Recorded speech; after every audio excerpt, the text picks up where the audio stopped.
Hi Jasmine, thank you for letting me know that you had a question about this topic. This is one that actually has come up a lot that people have had questions with, so I'm glad to work with you on this one, and also I'll post this recording for anyone else who needs help with it.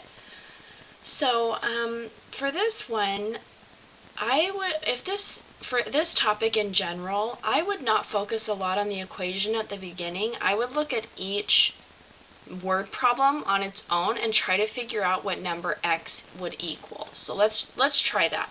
Lucy's math test covers 7 chapters. Each chapter has x questions on the test. The test has 14 questions. So you need to kind of get a picture of this in your mind to figure out what operation's going on here.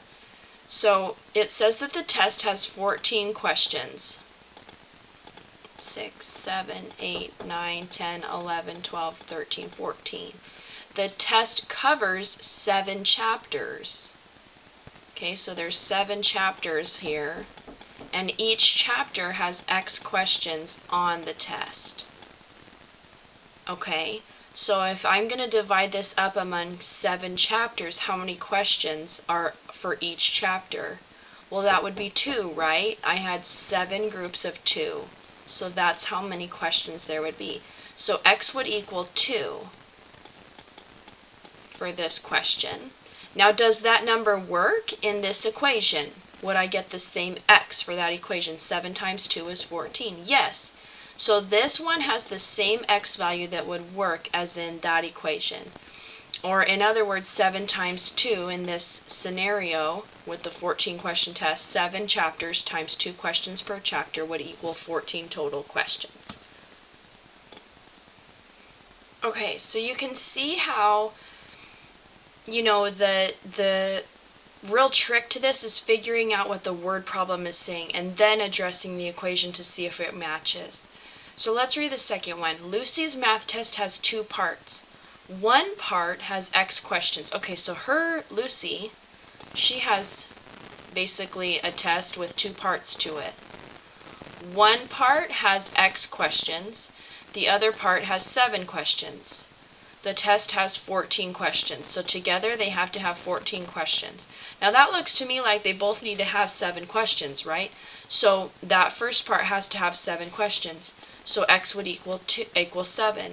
Now that does not work in here. 7 times 7 is not 14. 7 plus 7 is 14. This is the wrong operation, so we would not select this one. If the operation doesn't match, we won't select it. Okay, let's try the next one. Lucy's math test has 7 problems. Okay, we'll do this up here. Her math test has 7 problems. Well, actually, let me try this maybe with those dots again. So kind of like I've got my 7 problems. 5, 6, 7. Each problem is worth x points, okay? Her math test is worth 14 points. So all of this, even though there's only 7 problems, it adds up to 14 points. Which means that each question would need to be worth 2 points, right? To add up to 14 total. So each question would have to be worth 2 points. Now that will work in my equation. If I plug a 2 in there, 7 times 2 would equal 14. So this one does match. 7 times 2. We're doing multiplication. Alright, let's try this last one. Lucy's math test is worth x points. She missed 7 points on her test. Now her overall test score is 14 points. Interesting. So x is the total here for what everything was worth on the test. But she missed 7. So if you do that total and you take away 7, that's going to give you her score. That's how you get a score for a test, is you take off whatever you missed. That's the wrong operation. That does not match multiplication, so we would not choose that answer. Okay, so now every problem you're going to see with these is different. And it's just going to take some practice. It's going to take reading them through.